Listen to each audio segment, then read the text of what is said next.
What's up, everyone? This is Ignatius, and today I'm bringing to you a massive update to the Cast on Crit Comet Stormweaver build that I've been sort of min-maxing over the last few days. I'm also sort of typing this video as like things all casters could do to improve their caster build. And I've got a list of 11 things, including a lot of attention to making your caster tankier, which has been a common complaint, is the glassiness of Stormweavers and casters. And I think it's a mislabeled complaint.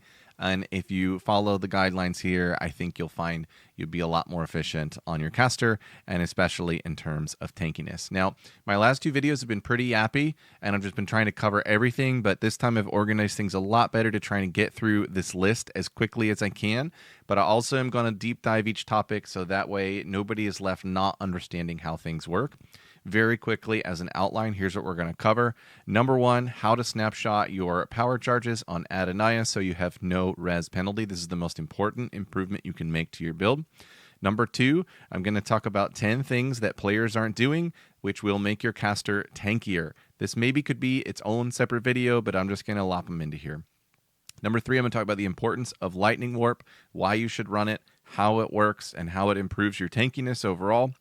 Number four, I'm going to talk about boss strategy. I think people are scuffing boss fights and don't need to be. Number five, I'm going to talk about cheating stats with Maligaros, which is going to increase your mana pool and make you tankier and have a better pool for your trigger gems. Number six, I'm going to cover very quickly how to corrupt to 21 your meta trigger gems at almost no cost. And number seven, I'm going to talk at length about the Dream Sceptre for the Adonia's build and how you can find it and possibly self-craft it. All right, so here we go. Number one, snapshotting power charges for no res penalty. So if you don't know, Adonia's is giving us a massive bonus with Pinnacle of Power per power charge that we consume when we activate the bonus. However, it also has a static penalty of minus 10 LE res per power charge. Now, there is a way to very seamlessly and almost without much setup toggle all the power charges to your weapon set 2 and snapshot them. So that way you get the buff at 8 or 9 power charges depending on your setup. But then as you play and fight in weapon set 1, you have absolutely no res penalty. How do we do this? Number one, we have to set up the weapon set points in our passive tree. And let me talk very carefully about how to do this. In weapon set 2, you're going to need 24 points. And what you're going to do is path over here to +2 max power charges. Path all the way over here to +1 max power charges. Path right here to +1 max power charges. And then here's the tricky step. You're going to do a 1, 2 in both weapon sets. And then only in weapon set 2, you're going to say gain a power charge when you consume an elemental infusion. If this node is on both, you're going to be scuffing your setup. So get all that set up. Then allocate to weapon set 1 nodes that only matter when you're doing damage. Because keep in mind that when you weapon swap, your trigger gems might still be going off. So be thoughtful about where you're putting the weapon set 1 nodes. For instance, I kept this whole unit on both. And I kept this skill effect duration for spark on both because the sparks are flying while we're swapped.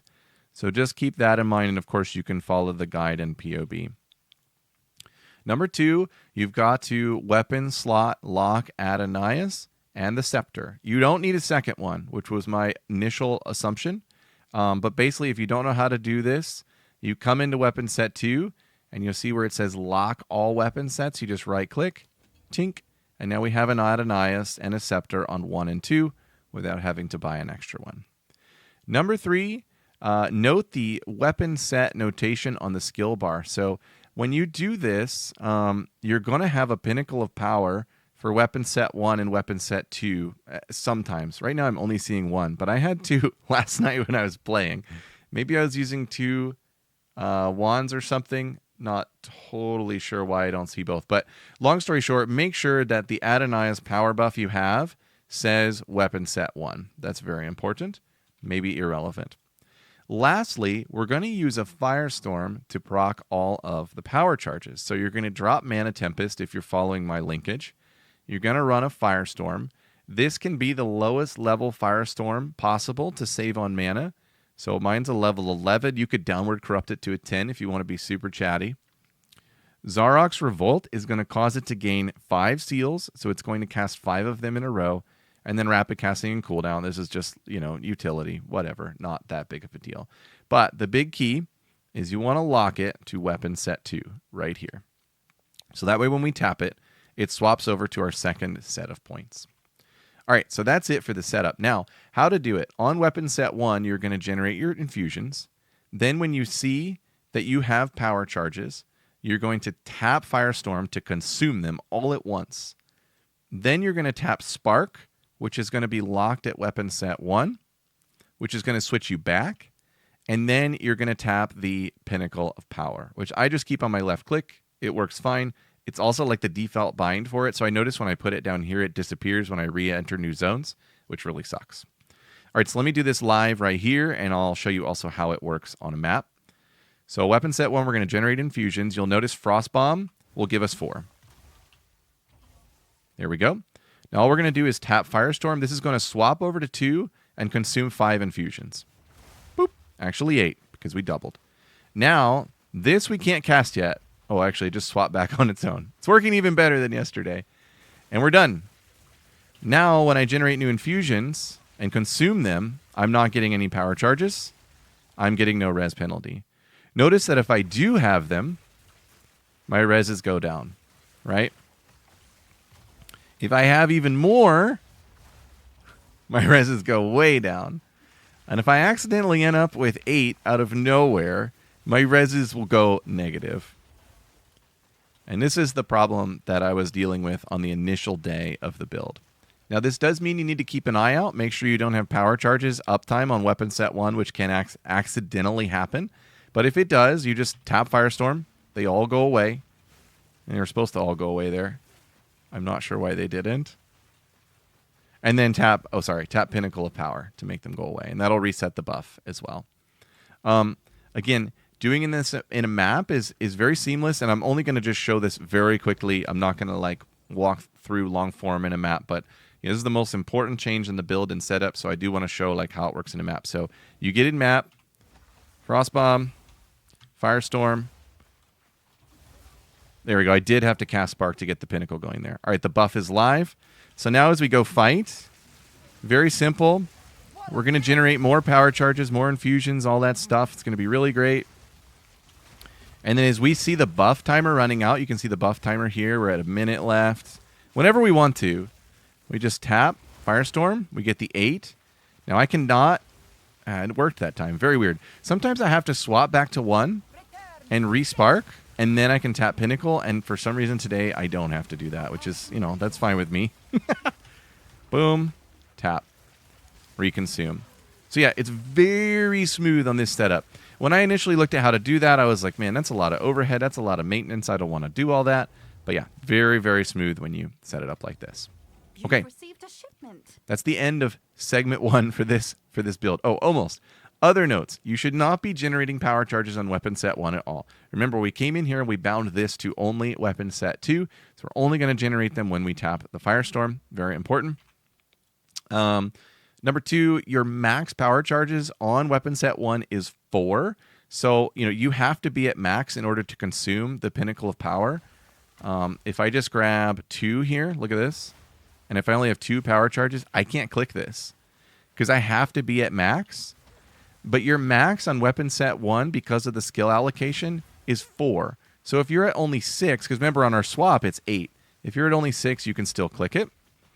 In my observation, tapping a 4 Pinnacle of Power does not replace the buff of your 8 Pinnacle of Power. And it's kind of hard to snapshot and test this, but I did it pretty carefully a few times in maps, and I don't think it's replacing it.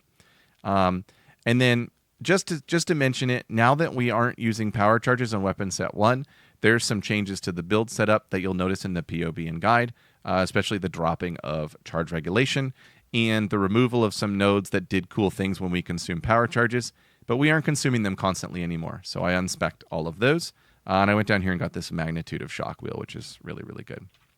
All right. That's the most important change to your caster build, snapshotting power charges. Now we're going to go through tankiness. 10 things players aren't doing. I see a lot of comments that the build is squishy, glass cannony.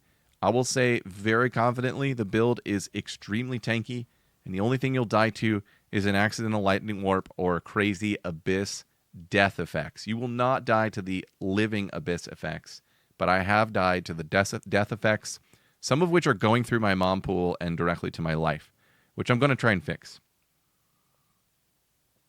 All right, so number one. What is this? Blasphemy, Tempt Chains, and Feeble. Sorry. This is the most important thing. I think people are skipping over it because it costs a lot of spirit, and it's just like, whatever, curses. This is such a powerful defensive layer. You need to get this online if you want to be tankier. And there's 3 components to it. You've got the Blasphemy. It's 55 spirit per socketed curse. So you've got 110 right here. And then you've got Heightened Curse, which increases that 55 by another 40%. Mag area and slow potency. Also note that your presence AoE determines how far away you're applying this buff. So you can see my presence AoE is almost the screen radius, and anywhere you can get presence AoE is something that's very powerful for this linkage. The Tempt Chains especially will slow down all the minions, and the Enfeeble is, give or take, like 15 to 30% overall DR from targets. So really, really powerful. You have to get that online if you want to be tanky. Number 2 is maximizing your mana pool. Kind of goes without saying, but you'll probably see on my gear all over the place. I have tier 1 mana, and I have highest percent mana wherever I can get it. This ring to me is the perfect ring, and I've got a Kalander's Touch to duplicate it. This amulet here actually needs to be better, but it's like 150D upgrade. I don't have the percent mana on it, but I've got mana on it. Mana here, mana here, mana here. We're also, with Eldritch Battery, converting any base energy shield to mana. So anywhere you can increase your base energy shield on the item, it will swap over and give you more mana for a bigger pool. I think 4,500 is probably going to be like the cap for when I min-max this version of the build. All right, Mind over Matter effect. A lot of questions about this. People aren't super familiar with this in PoE 2. Here's the node which gives you 100% damage taken from mana before life, but a massive drawback that makes it so we don't want to use it. You want to get your mom effect, we call it, over 80%. You get a lot here from the Stormweaver Ascendancy, and you get a massive amount, 30% here from Darkness Enthroned, and then a lot of others from the tree, and you can get 3% from your Heart of the Well, and that will get you to 81%. That's where you want to be. Res cap, of course, is very important. I'm actually not res capped, and I ran around in this build with 30 res before I was snapshotting power charges and still wasn't dying that much, but it is very important. Crystallized immunities. So our belt makes us curse immune. We have 100% reduced effective curses. So Ellie Weakness, Enfeeble, and Tempt Chains never affect us. Tempt Chains is huge for that. But the other one is Chilled Ground. A lot of you are dying on Chilled Ground and you don't even realize it.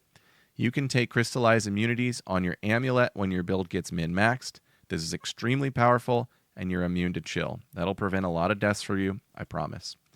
Forsaken Bongle. It's actually called Forsaken Bangle, but I love calling it the Bongle. This charm is an OP sleeper. I talk about it every season. Get max duration, and then you recoup life and mana during the effect from prevented chaos damage. Free gems and Purity of Ice. So I have swapped to a Malice Sceptre for min-max, but a Purity Sceptre is just fine. And a lot of people don't realize that when you have a Purity gem right here, you can socket Spirit Gems for free. And so what I recommend is dropping in there a Clarity 2, Cold Mastery, or whatever mastery for the resist. Cannibalism 2, which helps with recovering life on kill. And then Strong-Hearted for reduced shock duration. Remove the perpetual charge from Pinnacle of Power. So I initially had this in because we were doing power charges on both sets, and I was constantly re-hitting Pinnacle to gain mana and gain more crit chance from consuming power charges. But now that we're just snapshotting them, we need to take this out. So make sure you remove that. Olroth's Resolve. If you don't know, this is a super OP flask. It's very expensive right now. I'm going to go self-farm my own. But this gives you instant full life recovery, about 1,100. Excess recovery is guard for 20 seconds. I thought it was 10. So I don't know if that's a buff or what. But my plan is to put Life Tap on Firestorm. And then when I snapshot my Firestorm, I'm also going to slam my Olros for an additional about 1,000 guard, which will be roughly like a 15 to 20% boost to my overall EHP pool. So Olros, super, super powerful. I can't believe it's this expensive. Need to go farm it and print and get my own. But yeah, that's pretty good. And then again, I talked about Presence AoE. But if you have the Spirit, get Presence AoE, socket it into your Sceptre. It also can roll pretty high on the Sceptre. This will expand the distance of your Blasphemy Temp Chains and apply it sooner and apply it to ranged monsters. All right, that's 10 things players aren't doing for tankiness. Number 3, Lightning Warp. So this thing is, I gotta admit, it's a blessing and a curse. There are times when I die to Lightning Warp, because it teleports me into a situation that I didn't want to be in. However, I think most of the time it's a blessing, and most of the time it is saving my life because it is closing the gap on minions, especially the Abyss mobs. The Abyss mobs are where we die, right? So take a look at this encounter. This is a final boss room. So I've got a final boss, like a 10, 12 mil HP boss, and 2 Abyss pits that are going to go crazy here. And watch what Lightning Warp does in this encounter. It is going to bounce around, close the gap on all these minions so that I don't have to, finish them out, and immediately apply Shocked and Shocked Ground everywhere for additional ailment. Did you just see me bounce around that room? Gone. Whole room deleted. That's just a small example. I think here, this is like later on in the encounter. I've got other clips, and you can watch some of my recent live streams where Lightning Warp is just kind of teleporting me all over the place. On the Abyss monsters, here's what I really wanted to say. On the Abyss monsters, they spawn that cloud, right? That little cloud where you can't do damage unless you're in the cloud. But they often do that next to other minions. Lightning Warp will teleport you in there so that they die instantly to all your comets. And they otherwise take no damage from your comments when you're outside. And if you have to walk up to them to get inside that cloud, that is just like insta-rip. You are not going to survive if you're walking up. So, yeah, socket in Lightning Warp. I've got it here in the cast on crit. The spell Qs doesn't have to sync up with hitting 100% energy, and then it triggers when it finds a target. It's amazing. Okay, the bossing strategy. Number 4. First of all, get rid of Mana Tempest. It was very powerful, but it was eating up a lot of mana in boss fights, and we're replacing it with the Firestorm tech. So that's gone. And then the rotation is now very simple. 1 Frostbomb, 1 Flame Wall that lasts 7 seconds, so don't do it too soon, and then spam Spark very early. The Flame Wall is going to give you the Archon buff and also infuse your sparks with lightning and fire. And if they're cold infused sparks, your sparks are applying triple ailment. Really, really powerful. Now, this clip is a 30-second clip of fighting a double 15 mil Uber boss. And it just shows the rotation very quickly, and I'll pause at key moments. So here I am. They're spawning. I got my frost bombs here and here. That's going to be 4 to 6 infusions while the fight's going on. There's the flame wall. Now, honestly, it would have been better to put out more sparks at this point. You want them to be sparked immediately. But you see one is already ignited. So that has come from probably the flame wall, and that's giving us the Archon. You can see the Blasphemy Temp Chains. The shock value, I've got this over 40 now. So all this is coming to the bosses. And in one comment, one boss is already 51% freeze magnitude. So both of these bosses are going to be frozen for the entirety of the fight. And the build is going to dish out 30 mil damage between them. And Lightning Warp is going to teleport and finish them off beautifully. So yeah, this is the bossing rotation. This clip was from my first day of the build, so the damage has actually increased a lot and the mana issues are gone. So yeah, just wanted to mention that. All right, cheating stats with Maligaros. Remember we talked about getting the mana pool as high as possible for tankiness? Well, there's a way to cheat more mana pool through int if you cheat the dex requirements of the build with Maligaros. So Maligaros is going to give us 17 dex, but if I pull it off, watch what happens. I already need 41 just to wear this Warrior. And this is like, this is kind of min-maxy, pretty try-hard. But look, I need 56 to put on the Maligaros. But then the Maligaros is going to solve its own dex problem and solve the dex problem for Morir. However, I can't equip it yet. So what I do, and you only have to do this one time, is I grab Adept runes and I put them in for my lightning res slots, just so I remember. 1, 2. Now Maligaros can go on. Boom. And now we get the 17 dex. This is like an old Diablo 2 thing, man. This is fun to do, actually. Then we replace the dex runes back with lightning res. And our stats are solved. We're at 57, which is, I think, one more than we need to be at because we got 17 dex here rather than 16. But we've freed up, 15, 20 points, depending on how the 5 allocations go on the tree for more int. Pretty chatty, pretty try-hardy, but why not get 20 free intelligence on your build? There you go. Okay, corrupting your level 21 meta-triggered gems. This is very cheap to do with no perfect jewelers in this step. I should point out, I have a whole guide for corrupting level 21 gems on Mobalytics. Go check it out. Give me a favorite, all that cool stuff. I'll put the link in the chat. However, with these meta gems, it's even simpler. Go in the shop and buy a low level skill gem. We can go level 17 here. That one I think has been the cheapest. Craft a bunch of comets or whatever skill that you're trying to craft for. I actually need level 21 temp chains. So I'm going to go ahead and craft a few of these. Where are you? There you are. I'll do a bunch so I can actually show like the full rotation of it. Then you need to quality them.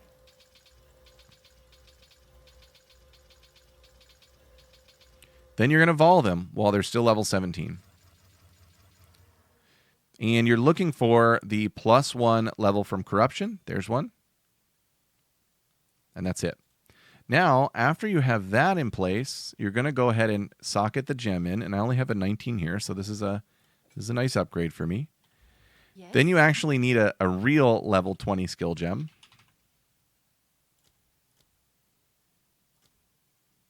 Two div. Annoying, but whatever. All right. Your order is registered. Now you can upgrade it. So you go to equip gems. Mine's actually not showing up. I have seen that before. So what I'll do is I'll take that out. I'll put it right here. There's actually a good demo of like what to do when it doesn't show up.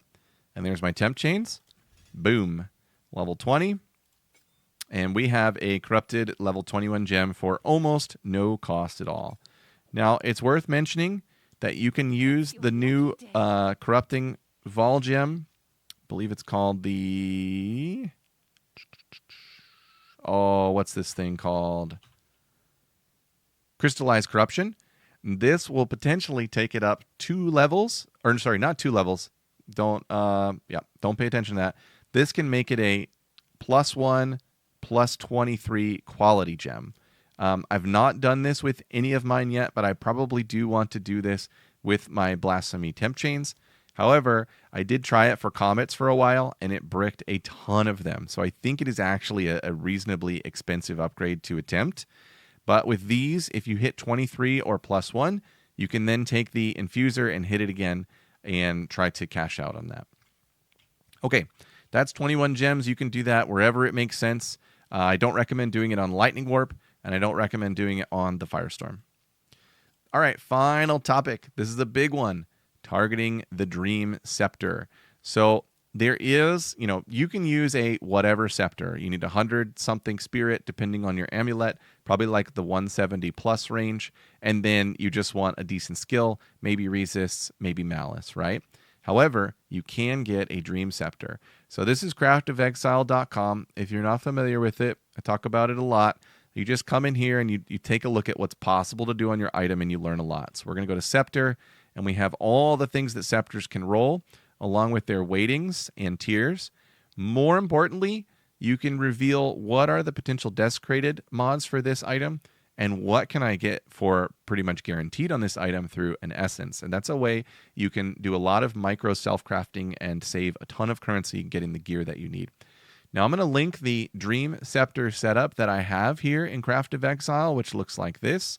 And I'm also going to link a trade link for keeping an eye out for scepters that can be self-crafted into this Dream Scepter. At the moment, these are as cheap as 1 div. I just made this one, which is probably ultimately like a 50 to 100 div scepter. I just made it for like 2 div. And I'll show you what I did. So what we're looking for is enough spirit to actually like make this thing worthwhile. And you don't actually need to spec the spirit into search. You can just spec like the max spirit of the item. Let me show this in the search filter for anyone who's not familiar with these different filters. So whatever number you need, and you can narrow it down perfectly, just type it in here, and then you don't need spirit over here in the filters. Then you want max mana in the prefix, and then you can decide how greedy you want to be with this. There are 2 roles for it. There's a hybrid mod, and then a raw mod. The raw mod's 164. The hybrid's another 41. So you could get like over 200 technically, but you maybe don't want to be too greedy with that because you need some things in the suffixes as well. What I like in the suffix, of course, mana regeneration rate. The range of values here is significant. It can be as low as 10 and as high as 50 to 59. 50 to 59 is a massive upgrade. Think about that on the passive tree. That's like 5-6 nodes on the passive tree. And then we talked about Blasphemy Temp Chains, and we can get big presence AoE buff on the Scepter. Lastly, there's 2 mods to consider. Right here, Aura skills have increased magnitudes. This is going to help our Blasphemy Temp Chains magnitude big time. And then right here, this I will mention for some of you. If you're not able to afford this Solar Amulet with the double spirit roll, you could get more spirit on the Scepter. And then you can also almost guarantee Desecrate with an Amanu modifier, Spirit Reservation Efficiency of Skills. I did some quick math on this. I think this is going to save you about 30 to 40 spirit, depending on what all you are reserving and depending on sort of like what you've got going on other items. But that's like kind of worth mentioning. All right, so how do you self-craft this thing? Well, the big thing is the essence step, right? The aura skill magnitudes and essence step. And basically you can see this essence tag is over here in the suffixes. And that means that if we have a 6 modded scepter and we slam this essence, it's going to remove a suffix and add a suffix. This one right here, guaranteed. Now at worst, this will be a 1 in 3, but it can also be a 50-50. So in my search, I have empty suffix modifiers spec'd. And if you were to grab, for instance, this scepter right here, which has, I think this is like a split prefix modifier. It has 2 empty suffix modifiers. So what you can do is, double exalt this and then slam it. The one that I bought had 1 empty suffix modifier, this one here, and then it had presence AoE and mana or nothing else. So it was just presence AoE and some other mod that I replaced. What I did was I desecrated it, and then before revealing the desecration, I slammed it with the Perfect Essence of Command. Now what this did was the essence treated the item as having 6 properties, which guaranteed the removal of a suffix, which turned my 1 in 3 into a 50-50. This is maybe, I'm realizing as I'm dishing out this word salad, this is maybe like a lot of more complex crafting than some of you are used to. And if you want some assistance, just drop me a line in Discord and YouTube, and I can clarify things for you. But basically, the essence becomes a 50-50 rather than a 1 in 3 if you desecrate a suffix as your 6th mod and don't reveal it. So I desecrated, threw the 50-50 in the essence, hit the magnitudes, won the 50-50, maintained the presence AoE. Then I went and revealed my desecration and got the mana regeneration rate with an Abyssal Echoes. So that's a way you can kind of self-craft this. Now this, I'm seeing that these are looking more expensive, but I have some of the skills turned off. If you're fine with whatever skill it's adding because you want to be on a budget, look how cheap these are. You can buy this Fulmination one, which Fulmination actually might be a problem. I'm not totally sure how this works with converting the Fizz Ellie to Lightning. Double check that. Not totally sure how that works. But this one, for instance, 1 div. I think our prefixes are full here with a hybrid and a spirit. We're at 170. We got presence AoE and double suffix. So let me show you what we do with this really quickly. Don't just stand there. Come get your spoils. I've got time to walk through this for everyone. Haven't got all day. All right, so what we're going to do is Scent. Our prefixes are full and we have one suffix. We need to fill the suffixes and then hit it with the essence of command. Basically, the first suffix, we don't care what it is. So we just give it whatever. Oh boy, we hit the mana regeneration rate. That makes things really confusing because that's the mod that we want, but it's tier 3. So ordinarily, we would hit something crappy, and then we would go Desecrate with the Jawbone, I believe. Yep, we would Desecrate with the Jawbone. Now, we hit mana regeneration rate, which is kind of random, and it forced us into taking the 1 and 3, I believe. Somebody correct me if I'm wrong. But if you're in this situation, full suffix, full prefix, you're going for a 1 and 3 to remove the attribute requirements. And we whiffed. But now we have, there's no mana regeneration rate, but we have presence AoE, aura magnitudes, the attribute requirements is a dead mod. We could further try to craft this, but these bases are so cheap that we shouldn't. Let's go try again with the Fulmination one because that was just really bizarre that I hit that mod. That should not happen. Sent. I don't think anyway. There's like tons of mods to hit, right? Yeah, there's tons of mods to hit. Ridiculously unlucky there, I suppose. Okay, there we go. We hit cast speed. So now we go and we grab the Jawbone and we slam that. Now we're going to double check. We have full prefixes, we have full suffixes, and now this essence, it cannot remove this unrevealed desecration, so it's treating the suffix removal as a 50-50, and we want the cast speed to go away and the mana regeneration rate to stay. If that happens, this is actually going to be a really insane Sceptre. We whiffed again. So you just try again. We hit the mana regeneration rate. We could reveal it back and have like a half good Sceptre, but yeah, that's kind of where we're at. Once you got that all taken care of, make sure you quality this thing up. The quality on Scepters qualities the skill for you. And then, of course, give it sockets, and then socket percent spirit if you need more spirit, or presence AoE if you need more presence AoE. Okay. That is about it for the 7 recommendations I wanted to make for all casters. Of course, some of these recommendations are especially for the Adonias people, but if you're not running Adonias, your caster just probably isn't as good as it could be, so switch over. Here's remaining min-max upgrades for me. A little bit of a risk sending these out there because these are going to be pretty rare items and probably pretty competitive on the market, but I'm not in any rush. I'm just targeting them now that I have the build that I know is going to be the final build of the season for me and absolutely the most powerful build I can run. 3 open socket Maligaros with a good crit roll. An overspawned Darkness Enthroned. So this belt, again, this is the one that makes us curse immune and gives us 30% mom. I think this can roll up to like almost 120%. I was doing some math. If I got 114, I'd get 2 more mom percentage. That's valuable. Breach Ring. So you can Kurgle suffix in the int space here. Percent mana on kill. And that's something that I might want to do. I'm not totally sold on doing that because truly the min-max ring for me is one with rarity in the prefix instead of evasion. The evasion's not bad. Like any evasion you get on your build is actually really good because it's damage from all sources now. But I think I want the Kurgle suffix or rarity. And then, of course, don't forget about Kalandra's Touch. It's a 6-7 div way to not have to recraft a 50-100 div ring. There's an option on Warrior that would solve more res. And then we would just need 1 slot in the other items for Chaos Res for the most part. Basically, we would replace the Chaos Res modifier here with an All Res modifier. And then you could socket with All Res or Chaos Soul Course, and then just solve for Chaos on the other items. It's a pretty expensive upgrade, and it involves replacing like 3 key pieces here, and potentially even the amulet. So I haven't done it yet, but there you go. And then lastly, there's a 150D-ish upgrade on the amulet, or I can go for self-crafting it, which is probably going to be even more expensive. But basically, in the prefixes, instead of the spell damage, we roll percent max mana, which would bump us up significantly. And then in the suffixes, instead of fire res and cold res, we roll all attributes, which you can force with an essence. And then we roll damage taken as mana to get our mom up in the 90s, or keep our mom in the 80s, but have more room on the skill tree for crit chance and trigger stuff, things like that. Those are the remaining upgrades I'm looking at. And when I get there, things I think will be pretty min-max with this build. I did a good 2-3 hour session of P2 play with a friend of mine last night.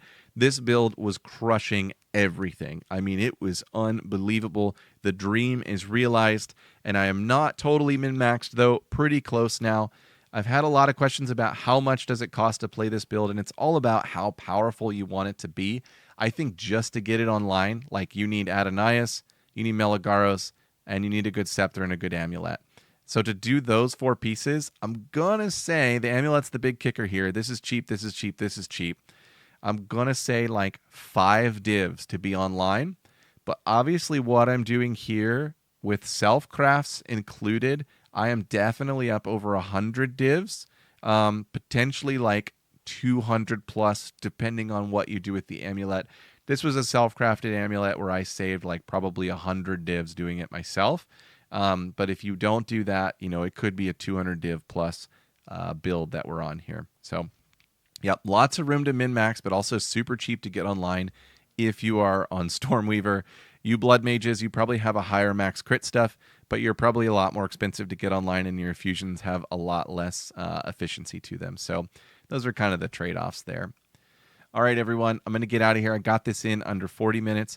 I think anybody who watches all of this will find a ton of value out of this video. Your feedback is always appreciated. Your criticism or call out of things I say wrong is always appreciated. Hit me up on Discord or in YouTube. Feel free to come over and join our Discord. And if you want to support me, just come on over to the Mobalytics link, favorite my stuff, and just keep following what I do and joining our community and collaborating. That's the best way to support me and these efforts. Thank you, everyone.